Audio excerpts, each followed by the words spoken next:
Bonjour à tous et bienvenue dans Politique à table sur LCP, l'émission où on parle cuisine, politique, agriculture, alimentation et aussi politique bien sûr. Alors vous le voyez sur ce plateau, nous sommes masqués, c'est le protocole sanitaire qui a été arrêté par l'Assemblée nationale. On va bien sûr pouvoir enlever les masques dans quelques instants pour déguster les bons petits plats de chez Françoise. Alors avec moi pour présenter cette émission comme chaque semaine, Jean-Pierre Montanet. Bonjour Jean-Pierre. Bonjour Brigitte, bonjour Mathilde Panot. Bonjour. Bonjour Mathilde Panot. Vous êtes députée La France Insoumise du Val-de-Marne depuis 2017, vice-présidente du groupe dirigé par Jean-Luc Mélenchon. C'est d'ailleurs pour lui que vous vous engagez en politique. En 2015, vous participez à la création de l'association L'Air du Peuple qui a pour but d'entraîner une révolution citoyenne. Depuis, point de révolution, mais des combats que vous portez haut et fort à l'Assemblée nationale, parmi lesquels la sortie du nucléaire, la gestion des forêts, de l'eau ou l'écologie populaire. Un combat que l'on retrouve aujourd'hui jusque dans votre assiette. Oui, mais pas vraiment un menu d'insoumis, mais plutôt un menu bien de chez nous, avec du lieu jaune, c'est un poisson durable, c'est ça votre combat, accompagné d'asperges et d'un écrasé de pommes de terre. Et en dessert, Brigitte, une tarte aux pommes. Dans le dessous des plats, l'eau potable, une denrée rare dans nos territoires d'outre-mer. L'eau doit-elle devenir un bien commun? Y a-t-il une mainmise des multinationales? Reportage. Dans les pieds dans le plat, avec la généralisation des repas à emporter, on croule sous les boîtes et gobelets en carton, en plastique. Quelle solution pour éviter une nouvelle catastrophe pour la planète? Allez, on passe à table. Tout de suite, cuisine et confidence.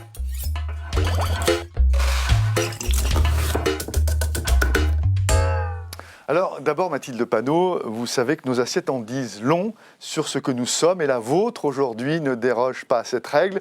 Vous qui avez été honteusement victime de sexisme caractérisé à l'Assemblée en étant traité de poissonnière, comme s'il s'agissait d'un métier dégradant, eh bien, vous démontrez que vous avez une certaine force de caractère, que vous avez, car votre premier choix de ce menu est du lieu jaune, donc du poisson. Donc cette ville comparaison ne vous a pas dégoûté. Du poisson au contraire. Et on comprend bien aussi que cet écrasé de pommes de terre qui l'accompagne a un sens subliminal qui nous renvoie au sort que vous réservez à ceux qui vous insulteraient.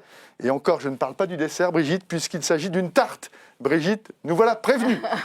Mathilde Panot, ce poisson est-il une coïncidence ou bien un message? Alors, je ne sais pas si j'ai été jusqu'à là où vous avez été pour imager tout cela, mais évidemment, au départ, moi, je voulais plutôt parler de protéines végétales. Je voulais vous proposer, pourquoi pas, d'avoir un dal avec des lentilles ou autre. Ah, très bon, le dal. Et puis, je me suis dit qu'il fallait toujours retourner les stigmates contre ceux qui les profèrent.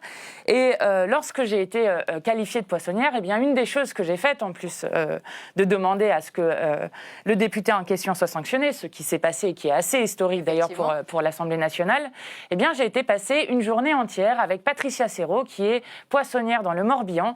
Et donc, c'est un hommage à Patricia Serrault que ce donc poisson je ne m'étais pas trompé. De saison. Non, vous Qu'est-ce que vous avez appris d'ailleurs auprès d'elle que vous ne saviez pas déjà? Alors, déjà, la première des choses, pourquoi j'ai été la voir, c'est parce que c'est quelqu'un qui a pris ma défense publiquement dans la presse et qu'au-delà du caractère sexiste qui a été beaucoup commenté, notamment dans les médias, je trouvais qu'il y avait aussi un mépris de classe qui s'exprimait de manière très forte en considérant que poissonnière, finalement, était un métier dégradant, était un métier indigne, sous-métier, dégradant, etc. Et donc, j'ai été voir Patricia pour faire une journée entière avec elle. Et alors, faut voir vraiment le courage de ces femmes, bon, aussi des hommes poissonniers, mais de ces femmes, parce que Patricia, elle se lève quand même tous les jours à 1h30 du matin. Elle va tous les jours donc à la criée à l'Orient. Là, elle fait attention de ne pas prendre, de prendre surtout de la pêche côtière, de ne pas prendre des bateaux qui vont utiliser des techniques de pêche qui sont dégradantes pour les écosystèmes. Durable, donc elle est vraiment sur la qualité de son produit et justement la durabilité aussi des ressources. Et donc, après avoir fait cette criée, elle retourne, elle arrive à peu près vers 6h, 6h30 dans son magasin à Musillac. Et donc, de Musillac, ensuite, c'est son mari qui récupère la marchandise, qui lui se lève plutôt vers 6h, 6h30, qui lui va tenir le magasin jusqu'à 19h. Donc, il faut imaginer les journées de travail que ça fait. Et elle va faire une tournée, un peu partout, vraiment dans la ruralité, pour amener le poisson, vendre le poisson le plus près possible des gens. Et c'est une femme qui m'a touchée parce que voilà, c'est vraiment quelqu'un de très généreux. Par exemple, il y a un endroit où, vous savez, la pauvreté en ruralité, c'est très caché, où par exemple un couple lui a dit, bon écoute Patricia, ne viens plus, on n'a plus l'argent pour payer le poisson. On ne peut pas t'acheter le poisson. Ouais. Eh bien Patricia, par exemple, leur a donné du poisson gratuitement pendant 4 mois en disant, non, vous avez l'habitude de manger du poisson, vos enfants aussi. Et vous allez continuer à le faire. Et donc elle a continué ça. Et donc cette femme, elle fait 1h30 du matin, 14h tous les jours. Je lui demandais comment elle faisait avec ses 2 enfants et elle me racontait que le premier, c'était les beaux-parents et le deuxième, elle le mettait en nourrice le lundi et elle le récupérait le samedi.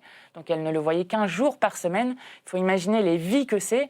Et pour elle, c'est vraiment une passion. Donc c'est un hommage que vous lui rendez aujourd'hui. Voilà. Et donc le lieu jaune est pour elle. J'allais même Ce lieu jaune pour voir s'il est bon. J'allais même renverser les choses parce que quand on voit cette description de Mathilde Panot, on se dit que se faire traiter de poissonnière, c'est presque un compliment. Quand on voit que ce sont des héros du quotidien, comme on dit maintenant, cette expression, c'est un peu galvaudé. Tout à fait. Et d'ailleurs, c'est intéressant parce qu'une amie historienne me rappelait qu'à l'époque de la Révolution française déjà, les femmes qui voulaient défendre le peuple et qui parlaient généralement haut et fort, ce qu'on me reproche d'ailleurs assez souvent aussi, étaient déjà à l'époque qualifiées de poissonnières. Donc voilà. Donc oui, oui. Il se trouve que c'est un député vendéen qui m'a insulté. Là, on retrouve des ironies de l'histoire qui sont assez rigolotes à penser. J'imagine que pour vous, c'est aussi une façon de dénoncer la surpêche, de choisir comme ça ce poisson et un lieu jaune en particulier. Bien sûr. Il y a une inquiétude très forte sur les ressources de poissons, de la surpêche déjà en termes de quantité, et puis aussi des méthodes de pêche dont certaines sont extrêmement nuisibles pour l'environnement. Vous pensez à quelle méthode, par exemple la pêche électrique vient d'être interdite, d'ailleurs, dans toute l'Union européenne. La pêche électrique, par exemple, c'est Younous Omarjee, député européen de la France Insoumise, qui s'est beaucoup battu sur cette question de la pêche électrique. Vous savez, toutes les pêches qui vont racler les fonds marins, qui sont là aussi extrêmement nuisibles. Et puis, Patricia, elle me disait qu'il y aurait des changements législatifs aussi à faire. Et ça, c'était intéressant parce que je lui ai proposé de faire une proposition de loi avec moi à l'Assemblée nationale en disant il y a des périodes où il faut qu'on arrête de pêcher les poissons que lorsqu'ils sont en période de reproduction. Ça existe déjà un peu, mais je pense qu'il faudrait... Parce que là, vous nous avez parlé de poissons de saison et c'est vrai que c'est une expression qu'on entend moins. On parle de légumes de saison. Beaucoup plus rarement de poissons de saison et c'est vrai qu'on trouve du lieu, on peut en trouver quasiment toute l'année sur les étals alors qu'il y a plutôt des périodes de pêche en réalité. Exactement. Et d'ailleurs, Patricia, ce qu'elle disait à ses clients qui parfois lui demandaient tel ou tel type de poisson, elle leur dit non, vous n'aurez pas ça maintenant parce que c'est pas la saison, donc il va falloir attendre 1 mois, 2 mois, 3 mois. Et je crois que vraiment ça c'est un apprentissage qu'il va falloir qu'on réapprenne tout ça, de re-régler notre alimentation sur les cycles de la nature. Et je pense que ça, c'est vraiment une question d'éducation populaire vraiment extrêmement forte à faire et de dire, voilà, il y a des saisons où on ne mange pas de ça. Vous savez, vous-même, quand vous arrivez à la poissonnerie, quel poisson il faut éviter ou vous demandez à votre poissonnier, par exemple. Si aujourd'hui vous allez chez le poissonnier, vous savez quels sont les poissons. On en a parlé l'autre jour avec Brigitte et l'étude de l'Ifremer. Alors, par exemple, le lieu jaune, il n'y a pas vraiment de chiffre, on ne sait pas bien s'il est menacé ou pas. Mais si je vous dis, prenez du merlu... Ou la sole, par exemple. Oui, ou de la sole, vous me dites, vous le prenez ou pas? Non, moi, ça, je ne sais pas dire. Ça, c'est Patricia elle a sûrement dû m'en parler, donc elle va me dire que je ne l'ai pas bien écouté. Donc vous remettez au conseil du poissonnier? Oui, enfin, quand je dis que c'est un réapprentissage collectif à faire, je me mets aussi dedans. Moi, pour le coup, quand on dit on n'entend pas beaucoup parler de poissons de saison, non, moi non plus, je ne les connais pas bien. Et d'ailleurs, il y avait une chose qui était intéressante. Je ne sais pas si vous vous rappelez de visuels qui existaient à un moment où vous voyez, par exemple, des feuilles d'arbres et en demandant aux gens est-ce que vous savez à quel arbre appartient ces feuilles-là. Et on mettait à côté des logos publicitaires. Vous savez qu'on a on a 15 000 messages publicitaires qui nous arrivent chaque jour. Eh bien, les logos, vous savez tous nommer à quelle marque ils appartiennent. Un arbre, vous ne savez plus ça. Donc, c'est à la fois à l'école et à la fois aux vendeurs, peut-être, d'aider le consommateur? Alors, oui. En fait, notamment sur le manger végétarien, qui est une des questions qui arrivent fréquemment, on sait que, pour tout ce qui est viande notamment, qu'on a besoin impérativement de réduire nos protéines carnées. On a besoin de ça parce que l'élevage, c'est 14,5% des émissions de gaz à effet de serre dans le monde. Donc on sait qu'on doit aller vers moins de viande, plus de protéines végétales, etc.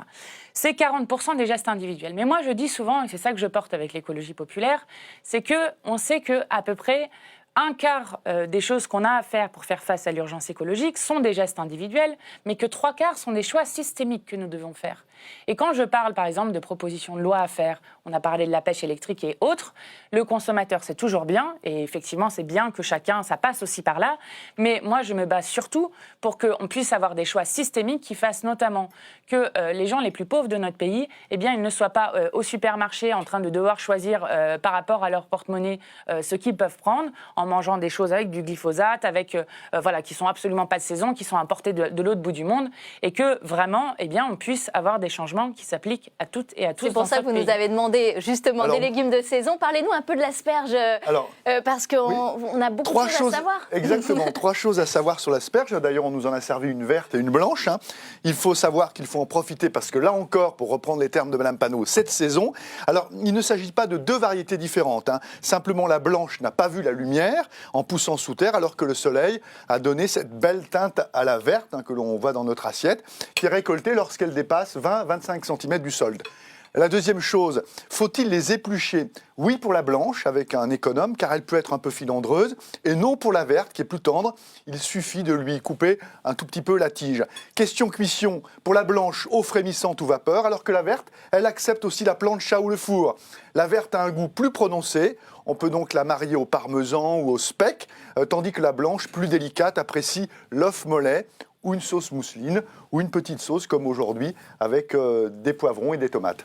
Ça vous plaît ce plat C'est excellent. Et les asperges, c'est quand même très sain aussi comme aliment. Donc vraiment, pour le coup, comme c'est la saison. C'est assez hypocalorique en plus, l'asperge. Exactement. Ah oui, Ouais. Oui, c'est très hypocalorique. Après, ça dépend de la sauce qu'on met dessus. Vous aimez aussi mettre un peu de mousseline ou un peu de vinaigrette? Moi, j'aime bien avec la vinaigrette les asperges. C'est comme ça qu'on les faisait chez moi, dans ma famille. Mais j'aime vraiment beaucoup les asperges. Je trouve ça vraiment excellent. Mais le poisson, vous le faites cuire comment là? Vous l'aimez comme ça, griller un petit peu? Vous le faites cuire Soit au four. Soit au four.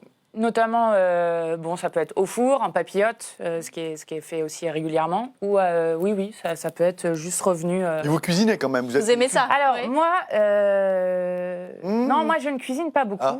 Alors notamment parce que le mandat prend quand même beaucoup de temps. Mais moi j'ai la chance de vivre encore en colocation.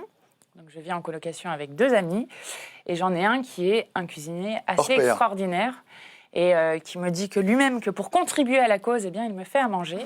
Et donc, j'ai la chance... C'est un bon plan, ça. Voilà, j'ai la chance d'avoir chez moi un très bon cuisinier, Valentin, mais qui fait que s'il n'était pas là, non, moi, je pense que je suis typiquement dans le genre de vie non saine qu'ont beaucoup de gens. Et justement, tout l'enjeu, il est aussi de regagner du temps dans nos vies.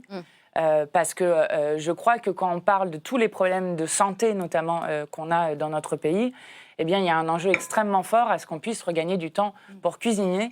Bon, après, moi, je suis dans un mandat parlementaire que j'ai envie de bien faire, donc on verra ça pour plus tard. Mais quand vous rentrez d'une séance houleuse à l'Assemblée, il y a Valentin qui vous a préparé un petit poisson. Un plat réchauffé. Non, exactement. On va l'inviter, Valentin. Vous allez nous donner ses coordonnées. Vous devriez l'inviter parce que c'est... Bon, on va voir quand même si vous êtes incollable sur la cuisine. C'est le quiz. Alors, Mathilde Panot, vous avez utilisé un jour le mot déchet pour railler un de vos adversaires, Monsieur Castaner sans le nommer.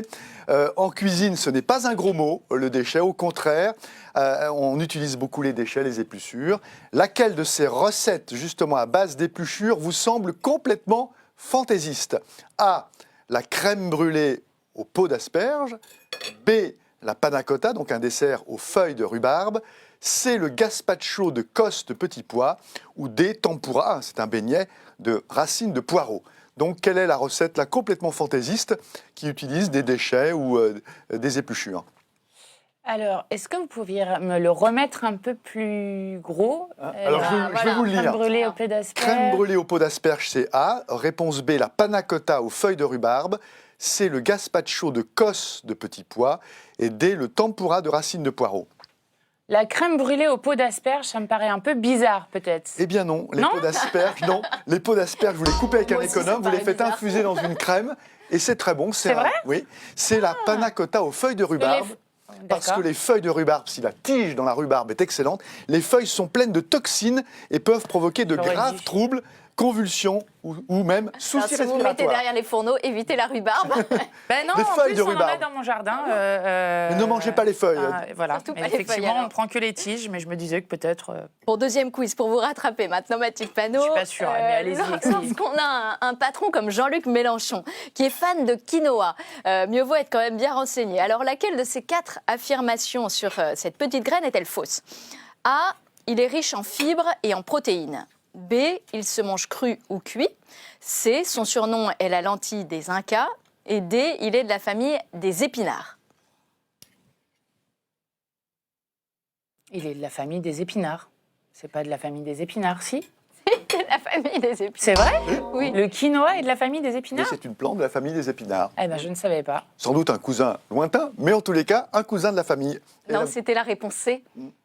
C'était la réponse Ah, la C. lentille des Incas.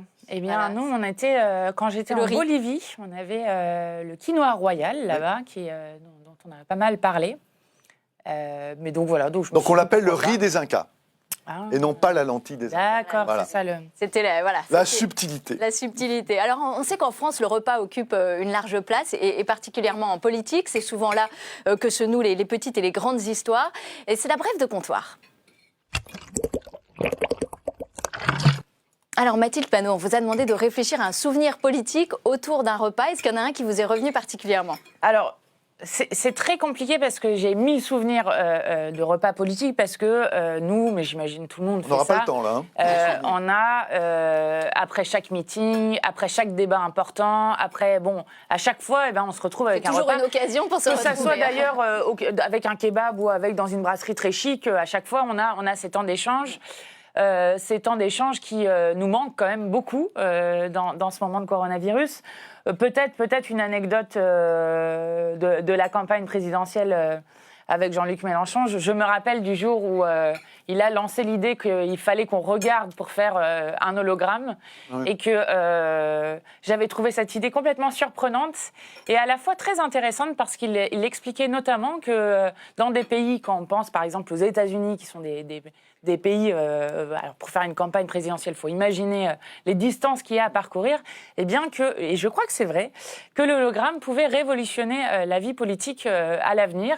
Et nous, ça nous a permis de faire notamment 7 meetings en même temps, dont un à La Réunion, un à Nancy, un à Dijon, un à Nantes, enfin bon, je ne sais plus où. Et il a été le c'était. premier, d'ailleurs, homme politique à utiliser cette Exactement. technique assez Et, innovante pour la dernière campagne présidentielle. Et voilà, donc au départ, donc ça c'était voilà. Et puis bon, Jean-Luc Mélenchon, la chose qui est très agréable, c'est que par exemple, vous pouvez sortir d'un débat très houleux, par exemple sur les retraites, où on a mené une bataille parlementaire très forte, et on se retrouve au repas, et puis il va commencer à vous parler de je ne sais quoi dans l'Égypte ancienne, ou de voilà. Enfin, donc c'est des moments qui manquent, voilà.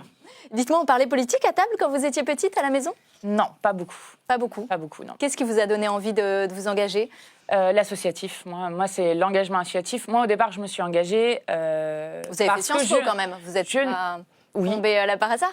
Alors, je ne supportais pas, moi, à l'époque, de vivre dans une société aussi riche que la nôtre et de voir autant de gens dans des... vraiment dans des situations d'une pauvreté que je trouve indigne de notre pays et que je trouve toujours indigne de notre pays. Donc, pour moi, le militantisme associatif, d'abord puis politique, ça a été une manière de tourner une forme de rage et de colère que j'avais vis-à-vis de la société dans laquelle on vivait en quelque chose de plus positif, et en tout cas d'essayer de contribuer à changer ce monde de malheur, comme je l'appelle, que je n'aime pas, en quelque chose de positif. Et donc moi, c'est l'associatif au départ qui m'a donné envie de ça, parce que l'associatif, c'était à la fois merveilleux. Bon, j'ai travaillé dans plusieurs villes, plutôt. mais notamment à Grigny aussi, qui est la ville la plus pauvre de France. Et au bout d'un moment, vous avez beau faire des choses qui font avancer, etc. Et bien, au bout d'un moment, vous avez envie que ça change pour tout le monde, et que ça change d'abord et avant tout pour les habitants des quartiers ou des villes populaires. Et donc, c'est ça qui m'a donné envie de faire de la politique. Franchir le pas. Exactement. Et donc, j'ai fait les deux pendant tout un moment. Bon, là je me concentre sur le mandat, mais je sais que j'aurai des formes d'engagement qui... Vous aviez déjà une couleur politique avant de vous engager dans l'associatif. Vous étiez quand même plutôt de gauche, naturellement, parce que l'associatif vous a ensuite porté vers ces valeurs de gauche? Non, c'est pas l'associatif directement. Oui, est-ce que j'étais de gauche? Oui, enfin moi j'ai toujours été pour le partage des richesses. J'ai toujours trouvé absolument scandaleux qu'on ait des gens encore à la rue dans notre pays. Les gens de droite ne sont pas pour les gens dans la rue et peuvent prôner le partage des richesses de temps en temps. C'est vrai, mais pas. Enfin, ils peuvent un peu moins fort que le vous. dire sur le constat, mais on ne se retrouve pas du tout sur les solutions. Notamment si je dis à quelqu'un de droite qu'il faut réquisitionner les 3,2 millions de logements vacants dans le pays, je ne suis pas sûre que cette personne soit d'accord. Mais bon, pourquoi pas? C'est un débat à avoir. Donc, non, c'est aussi. Oui, enfin, c'est l'engagement politique qui vient toujours par des rencontres. Moi, c'est notamment des rencontres d'amis aussi à Sciences Po, qui étaient très engagés. On va dire que l'engagement associatif m'a confortée dans le fait que je ne voulais pas qu'un système tel que celui-ci puisse continuer. On va continuer à parler de politique, mais d'une autre manière. Vous savez que notre assiette dit beaucoup, et notre verre également, de notre politique menée en matière d'alimentation, et plus particulièrement de notre politique de l'eau. C'est le dessous des plats.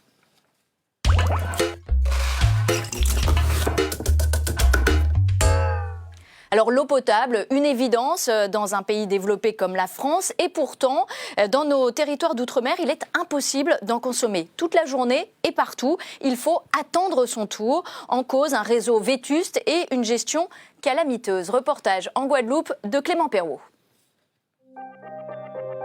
De la Guadeloupe, voici la carte postale. Mais derrière ce décor, les habitants vivent une réalité bien moins idyllique. Ils se battent au quotidien pour accéder à un bien élémentaire, l'eau potable. Nous sommes avec Justine Bénin, députée de la Guadeloupe, très impliquée sur cette question.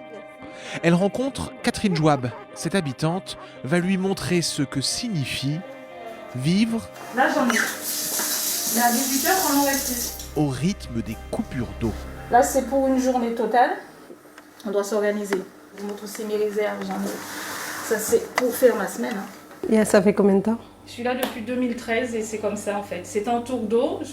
Au début, je trouvais, pour moi, ce n'était pas du tout faisable, c'était pas réalisable. Mais avec le temps, j'ai appris. J'ai appris à vivre comme ça. Les tours d'eau dont parlent Catherine et la députée sont bien connus des Guadeloupéens. Ils désignent des coupures planifiées. Quand une partie de l'île est approvisionnée en eau, une autre en est privée. L'eau en Guadeloupe, c'est chacun son tour. Tout doit être millimétré en fait. Je vous explique parce qu'après, sinon, ça ne fait pas une semaine. Et on ne tire pas la chasse tout le temps. Je dis à mon fils, tu fais pipi sur ton pipi. C'est seulement s'il y a la grosse commission qu'on le jette. Le sujet de l'eau, c'est le premier sujet de préoccupation de l'ensemble des Guadeloupéens, des Guadeloupéennes, sur l'ensemble... Devant le chômage, parce que pourquoi? Parce que l'eau, quand même, c'est un sujet majeur. L'eau, c'est la vie. L'eau, pourtant, n'est pas une denrée rare en Guadeloupe. Elle y est même naturellement abondante. Le cœur du problème, c'est l'état du réseau de distribution. Il est tellement vétuste que 60% de l'eau qui y circule n'arrive jamais au robinet. Les fuites sont permanentes. Et qu'est-ce qui a provoqué cette casse, vous pensez? Là, la conduite, elle est déjà vieille, hein, donc elle est déjà effectivement vieille. Et en plus, c'est une conduite sur laquelle il y a une pression très élevée. Et on regarde à cette casse-là, il y a combien d'habitations qui sont privées d'eau aujourd'hui? Donc, il faut compter entre 16 et 20 000 habitants. Cette situation est le résultat d'une gestion calamiteuse. Depuis 50 ans, l'eau en Guadeloupe est l'affaire du SIAG, un syndicat des eaux très critiqué et qui sera bientôt dissous. Son ancien président a été condamné à 3 ans de prison pour détournement de fonds. Alors Mathilde Panot, vous êtes fortement mobilisée sur l'eau puisque vous avez lancé une commission d'enquête ici à l'Assemblée nationale sur la mainmise sur les ressources en eau par les intérêts privés. Et puis il y a une votation citoyenne aussi avec les gens qui sont prononcés pour un droit à l'eau dans la Constitution. Quand vous avez vu ce reportage, vous vous dites finalement, est-ce que c'est pas l'État qui est en cause et pas les intérêts privés? Est-ce que c'est pas le contraire de ce que vous dénoncez finalement? Non, parce qu'en Guadeloupe, c'est une filiale de Veolia qui a géré l'eau pendant des années, qui est partie Parce que là, on a un élu qui s'est enrichi, on a un syndicat public qui... Oui, avec des collusions parfois sur des intérêts publics, avec des élus, y compris parfois un certain laxisme de l'État. On peut en parler sur le cas de la Guadeloupe, mais sur d'autres cas aussi. Ça, je ne le nie pas, et c'est une des choses qu'on regarde avec la Commission. Mais il n'empêche que ce qui s'est passé avec Veolia, c'est que dans les années 2000, ils avaient encore 18 millions d'excédents dans leur budget, et que quand ils sont partis, il y avait 100 millions de déficit. On ne sait pas où est parti l'argent, qu'ils ont, de manière très claire, sous-investi dans les réseaux, puisque, vous le voyez, en France, on est à peu près à 20% de fuites, donc 1 litre sur 5 en Outre-mer. Il y a beaucoup, hein. 60%, là, déjà vous avez vu le reportage. Là, c'est plus d'1 litre sur 2. Pourquoi c'est grave, les fuites? Je vais expliquer juste pourquoi c'est grave quand on n'investit pas. Il y a ce qui arrive jusqu'au bout du bout, c'est-à-dire des habitants qui n'ont même plus d'accès à l'eau. Mais en dehors de ça, c'est des choses qui sont facturées, la potabilisation de l'eau est facturée aux habitants, donc ça se retrouve dans les factures des habitants.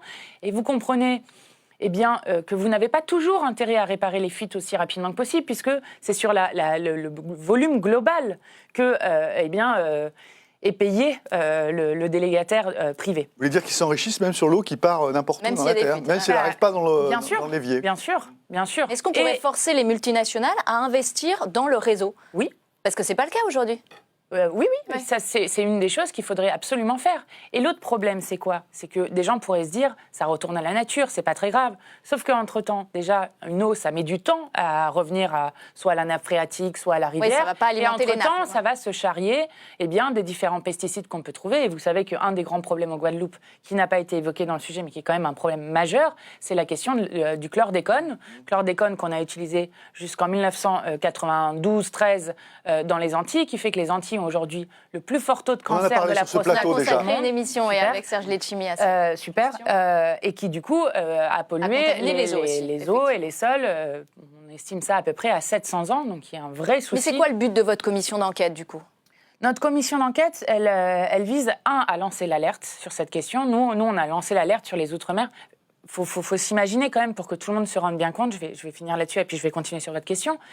En Guadeloupe, par exemple, entre septembre et janvier, plutôt, pour le dire dans le bon sens, vous avez 44 écoles qui ont dû fermer à un moment ou à un autre. Donc votre enfant ne va pas à l'école, pas parce qu'il manque le professeur ou je ne sais quoi, mais parce qu'il n'y a pas d'eau. Je veux dire, ça va jusqu'à des points. En France, aujourd'hui, on ne va pas à l'école parce qu'il n'y a pas d'eau. Donc c'est vraiment dramatique, la situation. Nous avons lancé l'alerte depuis longtemps sur cette question-là.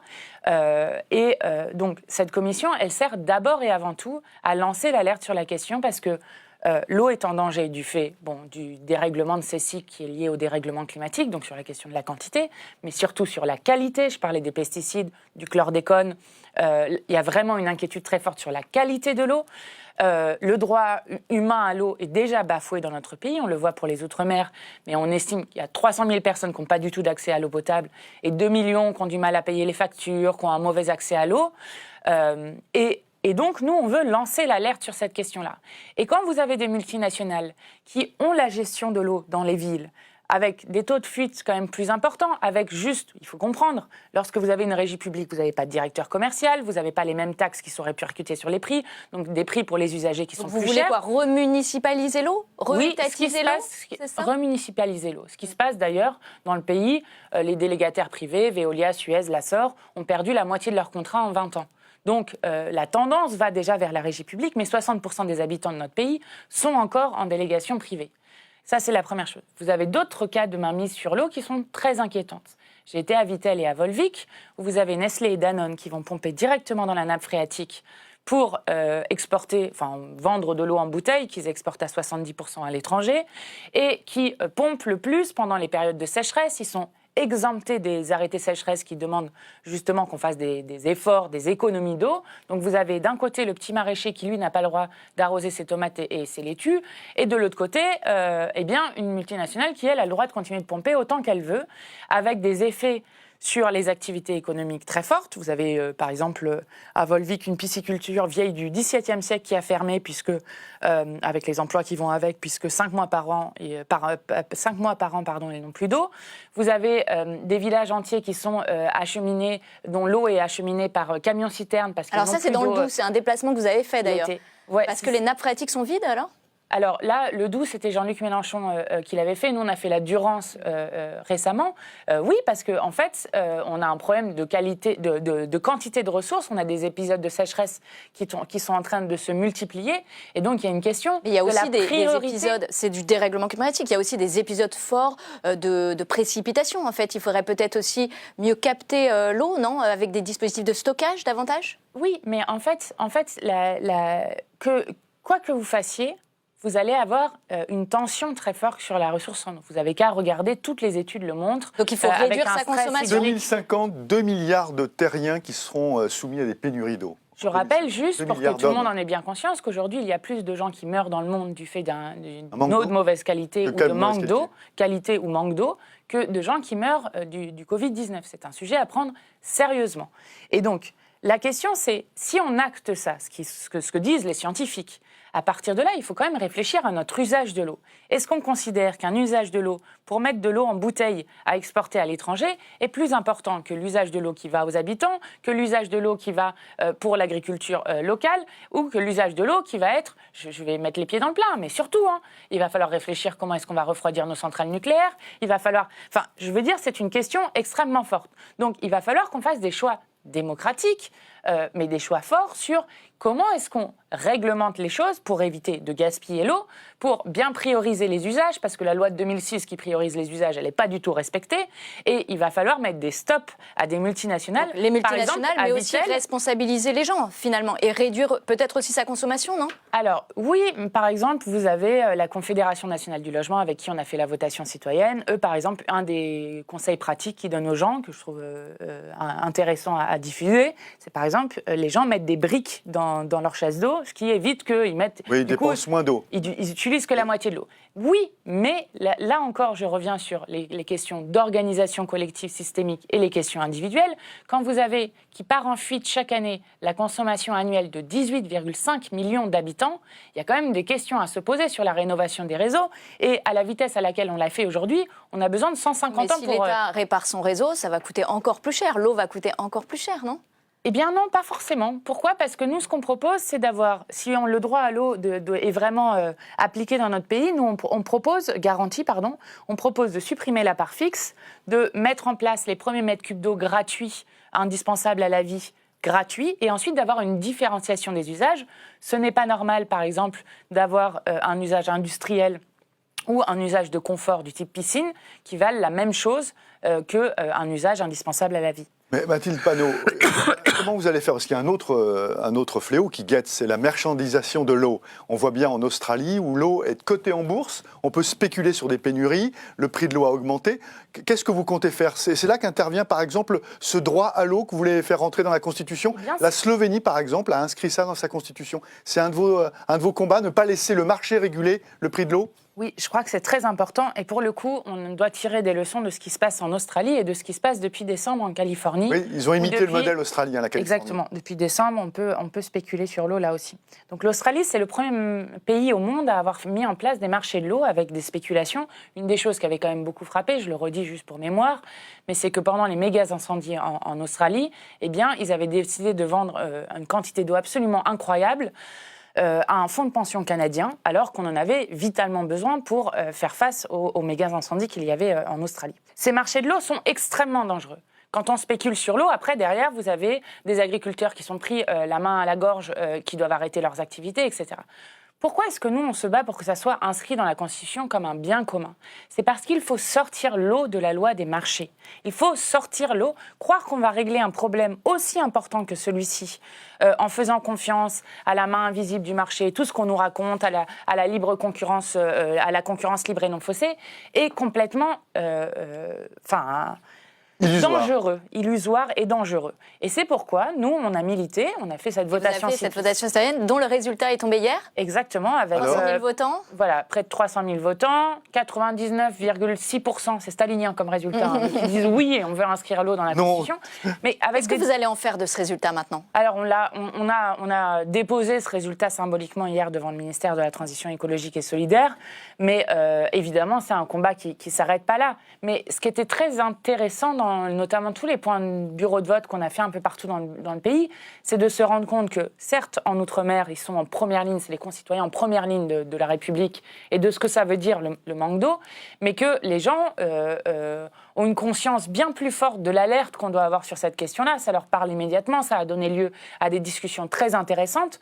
Donc je crois qu'à un moment où on a un gouvernement qui parle beaucoup de l'acceptabilité sociale des mesures, là on pourrait parler plutôt de l'acceptabilité gouvernementale, parce que je crois que les citoyens et les citoyennes sont prêts à dire oui, tout le monde, quelle que soit sa position dans la société, 3 jours sans eau et on est mort. Donc oui, il faut inscrire dans la Constitution que l'eau n'est pas un bien comme les autres et doit donc être sortie des lois du marché. Ça, c'est le combat d'une présidentielle, non ?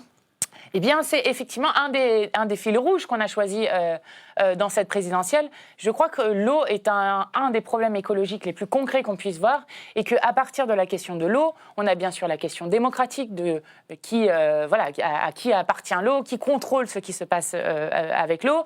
On a les questions écologiques avec les milieux et les questions sociales, bien évidemment, puisqu'on le voit, on a en Guadeloupe donc on sera amené à en mères reparler. célibataires avec 3 enfants qui ont 5 000 € de facture pour l'année précédente. C'est absolument incroyable. Colossal. On va parler du plastique à présent, qui fait un retour en force avec la crise sanitaire. Met-il à mal tous nos efforts ? On en parle et on met les pieds dans le plat.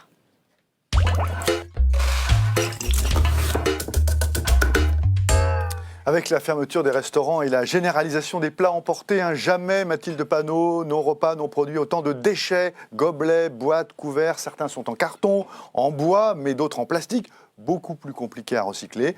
Comment lutter contre le retour en force du plastique dans les restaurants ? C'est un reportage de Rahabika, de Cléa Joanneau et de Chi Nguyen. Depuis l'arrivée du Covid, fini la pause déjeuner au restaurant ou à la cantine. L'entrée, le plat et le dessert sont toujours là, mais dans des emballages jetables. La vente à emporter a fait exploser la production de déchets.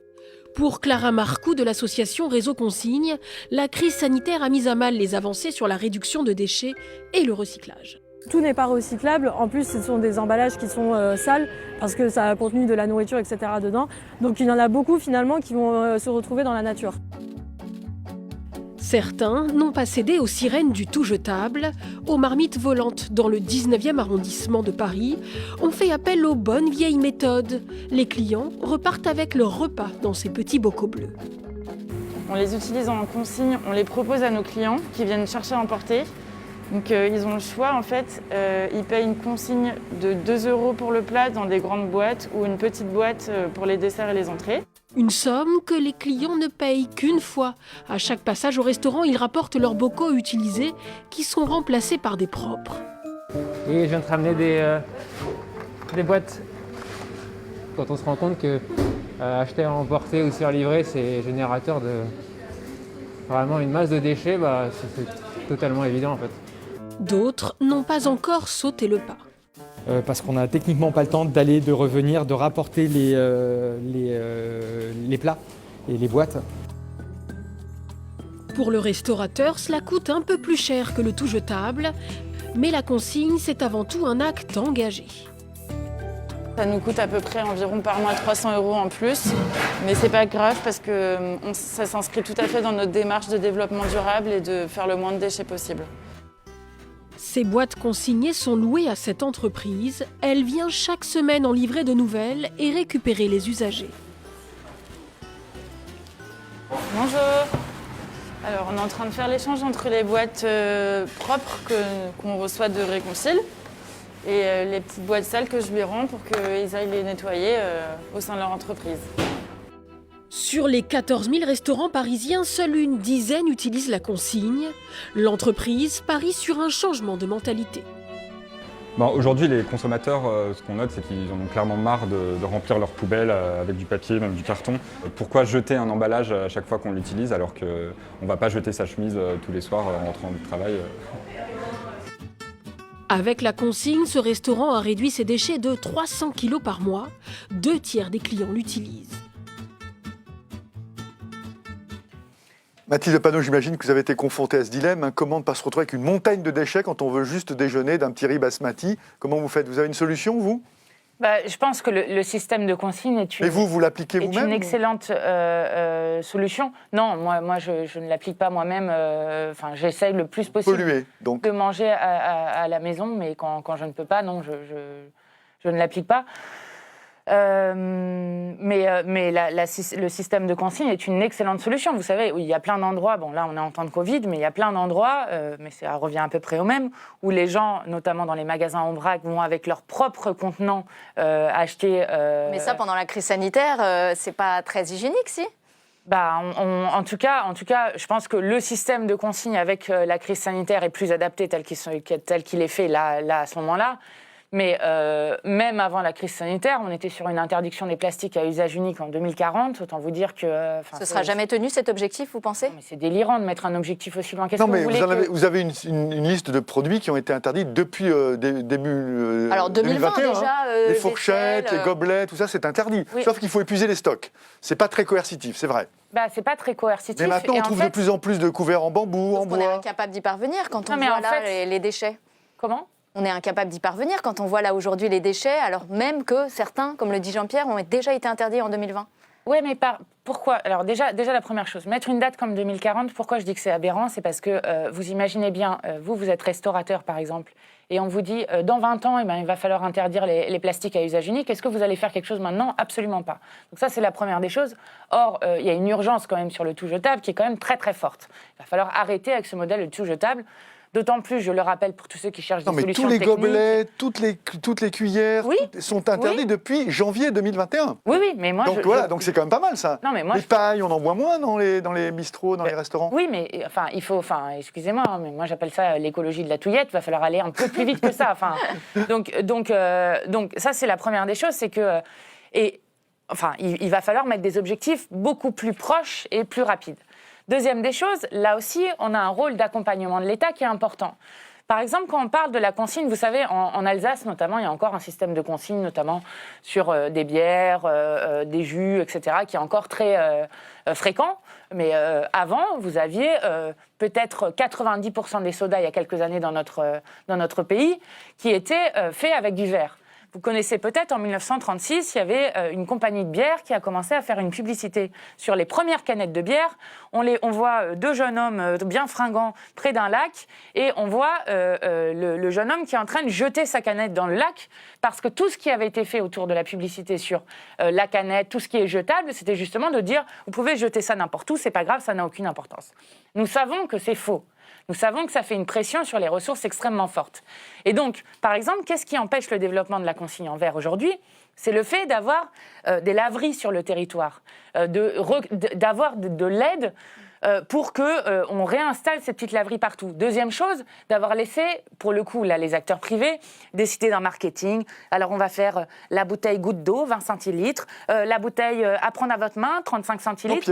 Bouteille qui est comme ça, il va falloir arrêter. Ça, c'est des choses de marketing. Il y avait ceux qui ramassaient le verre cassé aussi, qui avaient un business, donc ils n'avaient pas envie que ce business leur échappe. Et ce qui est quand même dingue, c'est de se rendre compte qu'en fait, c'est des vieilles recettes, la consigne. Ah, c'est vieux. Vous le dites, quand on était petite, c'était pareil, en fait, il y avait déjà cette consigne. Ça veut dire qu'on n'a rien inventé de mieux pour aujourd'hui recycler ?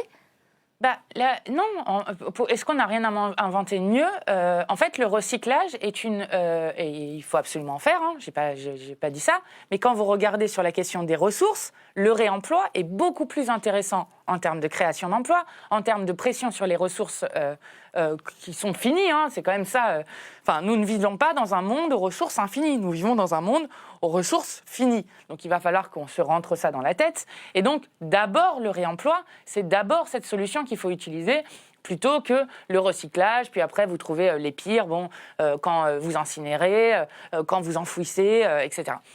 Donc d'abord le réemploi. Et moi je crois que oui, on a inventé plein de choses, notamment en France on est un peuple très intelligent, on a inventé plein de choses, mais la première des choses sur lesquelles maintenant il faut qu'on acte, c'est qu'on arrête le tout jetable, et donc oui, puisque nous l'avons déjà fait dans le passé, nous pouvons très bien revenir à un système de consigne généralisé, et je crois que nous devons impérativement le faire. Malheureusement ça a été rejeté dans la loi Obligatoire. Pourquoi pas ? Parce que généraliser, ça ne veut pas dire grand-chose. Après, si c'est pas coercitif... Tant qu'il faut payer, oui, mais la consigne, c'est le principe, c'est que c'est payant. Oui, que petit à petit, on retrouve... Nous vous savez, dans la loi Non, mais climat, j'ai au début, obligatoire dans tous les restaurants. il y avait la généralisation dans la première mouture de la loi climat, ça venait de la Convention citoyenne pour le climat, il y avait une généralisation, donc une obligation de cette consigne. Bon, finalement, en commission, la généralisation a complètement disparu. On n'a même plus de date, en fait. Donc c'est un objectif qu'on se donne dans la loi, qui est un objectif qui est sympathique, mais qui n'aura aucune effectivité. Nous, on demandait à ce qu'il y ait une date dans la loi et ce qu'il y ait effectivement une vraie généralisation, avec des moyens, évidemment, qui sont donnés pour accompagner toutes celles et ceux qui doivent prendre cette bifurcation il faudra au modèle à de nouveau production et de légiférer, alors. Exactement. Il nous reste quelques minutes. On va parler du péché mignon. Ça, c'est le signal que le temps du dessert arrive, Mathilde Panot, avec le dessert de votre choix, une tarte aux pommes. Alors, le mot tarte apparaît dès le XIIe siècle. Hein. C'est sans doute la variante de la tourte. Donc, disons que la tarte est l'une des plus anciennes pâtisseries connues. Au début, elles étaient salées, puis elles sont devenues sucrées. C'est donc tout simplement un fond de pâte garni de crème, de fruits crus ou cuits, en l'occurrence aujourd'hui des pommes. C'est un dessert de saison, puisque les pommes sont de saison. Pourquoi cet amour de la tarte, sans arrière-pensée, bien entendu? Fruits de saison, c'était ça déjà qui avait guidé mon choix, toujours dans l'idée de rester aussi dans cette saisonnalité dont on parlait au départ. Deuxième des choses, c'est des choses qu'avec mes frères et sœurs et mes parents on mangeait très régulièrement. Donc c'est un dessert qu'on partageait. Vous avez la tarte en famille. Exactement. Vous savez la cuisiner, vous? Bien sûr. Oui. Et vous la faites comme ça, tarte fine, avec les pommes juste posées dessus? Non, moi je mets un peu de compote en dessous. Ah, pas de confiture? Non. Et vous êtes plutôt pâte brisée, pâte sablée. Là, visiblement, c'est une pâte feuilletée ici, non? Brigitte, la spécialiste. Pâte feuilletée? Non? Ouais, j'ai l'impression. Oui. J'ai l'impression. C'est une pâte feuilletée qui se prête bien avec la tarte aux pommes, cette fameuse appellation tarte fine. C'est très bon, c'est avec une petite boule de glace pour faire un peu le chaud-froid. Pour un peu plus léger, quoi. Elle est très bonne. Alors, en ces temps de couvre-feu, vous savez que la vie sociale est un peu réduite. Vous êtes peut-être chez vous, en télétravail. Alors, on a décidé de vous redonner la banane et de vous donner quelques conseils, ceux de Mathilde Panot. Alors, pour vous redonner la banane, Mathilde Panot, il faut d'abord écouter ça.